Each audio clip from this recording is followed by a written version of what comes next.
So, you know what gets me about that comment? It's the ignorance. Because ignorance is a destroyer of life and a dampener of mentality, in my opinion. My people are destroyed for lack of knowledge. Think about that. You don't know somebody, you have ideas of them, but you think you can open your mouth and just be like, wow, this is what you did, this is what I think, blah, blah, blah. For your information, that bag in the first place was a gift. But how would you know? Do you know me? You know about my parents? Do you know me personally? Absolutely not. But you think you can comment on something. Now, just because it's something you would do doesn't mean it's something everyone would do. Not every pastor in ministry is in ministry for money. My parents were medical doctors, I'm medical doctors. We're working and getting good money before they enter ministry. So there's no correlation between their bank accounts and church bank accounts. Think about that. They're also not on salary from the church. Think about that. So before you open your mouth and talk because you're projecting on what you would do if you were in that situation and you'll probably steal all the money, just think that everyone is not like you. And people are different and they're genuine men and women of God. So instead of judging men and women of God, try and press into the God of those men and women of God.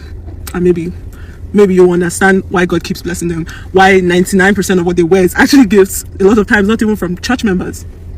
People that have been blessed by their life and their ministry. So yeah, happy Sunday. And I hope you enjoyed this rant. That being said, that is Dr. Paul Enenche's daughter, right? I really do not know her name, but I saw this video and I'm like, okay, let me react to it, right? Because it's a rant. The fact that it's a rant, that is the reason a lot of us should actually choke mouth inside this whole problem. Now, this is it. Church, someone who came across one of her posts where she was using, I think, a Chanel bag or a Gucci bag, and they were like, oh, so you pastors' kids or pastors, whatever, Christians to peep into those shops to get those things 1 or 2 times for yourself. To be honest, it is a harmless question. Someone can ask you that question like harmlessly, especially if they are coming from the kind of background I am coming from. Now, I am coming from a background that, I'm taught, or I was taught growing up, that all of these things are worldly things. Yeah. And that background I'm coming from is the same background that your father, Dr. Paul Enenche, reverts to the general overseer of that church as a father, meaning that he agrees with whatever they do there. Probably one of his members, or probably tutored by him or whatever. But I know in a way he's also a mentor to your dad. So in a way, you guys really believe in a lot of things that church does. So now, if that person that commented that thing is coming from my own kind of foundation of Christianity, it's not a bad question. It is simple. We were taught not to use these things, that they are meant for worldly people. Why are you using it? Why are you using it? But it goes both ways. The person who's asking that question might also be saying this to provoke her, right? So, ask her some kind of question. These things they throw at pastors, if they see you use an expensive car or buy a private jet, people feel you don't deserve it. But in all honesty, they deserve it.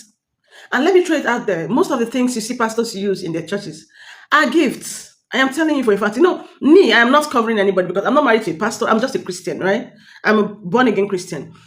I understand how these things go. Most people who are selling those things tend to give them as gifts.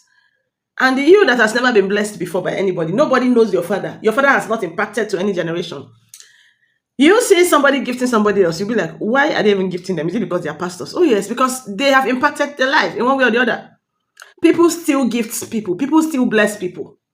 Stop pouring your frustration on pastors' children. Stop pouring your frustration on pastors. We understand that we have a lot of pastors here that, they do a lot of things to get money too. Like they can even just, they do facey, they do 419. They can tell you anything just to get money, but it's not all. And as a Christian, you're supposed to test all spirits to know the ones that are true. And as a Christian, you're supposed to know the word of God for yourself. You understand? Go and make research. Know what Christianity is all about. Know what it should be. Nobody will deceive you. If you were not taught right, acquire more knowledge and seek to learn rightly so you don't fall scam or fall prey to them. Don't blame her. She has said it. It was given to her as a gift. And it's none of your business who gave her that thing as a gift. That is the truth. You people just want people to disrespect you. And again, you, pastor's daughter, sometimes there are things you see, there are conversations you see, there are comments you see you don't have to jump into. That is it. Your sister, Deborah, was done like this. I don't know, maybe you are the Jagaban of the family. It's not everything you put your mouth. How many pastors' children do you see that come out here to rant? If not the ones that are like, How many? Have you seen your big sister come here to reply fans say, "Oh, you guys are saying this"? Even not for when she was dressing, the way she was dressing, which of course a lot of us knew she was doing it to gain fans or something. She addressed it in even a very sweet manner, not rant. You said you're coming for a rant. Go inside. Your parents are good people. They are respectable people. Your parents are doctors. And I guess you are also a doctor, right? We understand that. But you don't owe these people these explanations you're giving. You're not. You're a royal priesthood. Behave like one. You don't owe them all of this. People will talk. Know it. People are going to question a whole lot of things, but it's not in your position to talk. Allow us to go to your comment sections and see these kind of things and do content with it too. And it's not in your own position now to come and rant. That is why I felt bad. And that is why I felt, okay, let me reply. You don't have the right. I'm not saying you're not supposed to talk. You're a human being. Aside being a pastor's daughter. But the thing is, you know how it is in Nigeria. You know the stigma. You know what people say about pastors. So some things just ignore. If not, it's tough here. Oh. People here don't have shame. They will drag your father. At least I know Dr. Paul Enenche has been a very good person, even not for anything. I remember what he did during COVID, even though I don't really agree with, the whole COVID stuff. But I saw the way he worked with his wife as medical doctors. Carry your leg, enter inside house. Use your Gucci, use your Chanel, use your Prada, use all your designers. Don't mind what social media will do or social media people will say. Let this not even stop you from posting your content, because a lot of you are also content creators like me too. You get it? So please,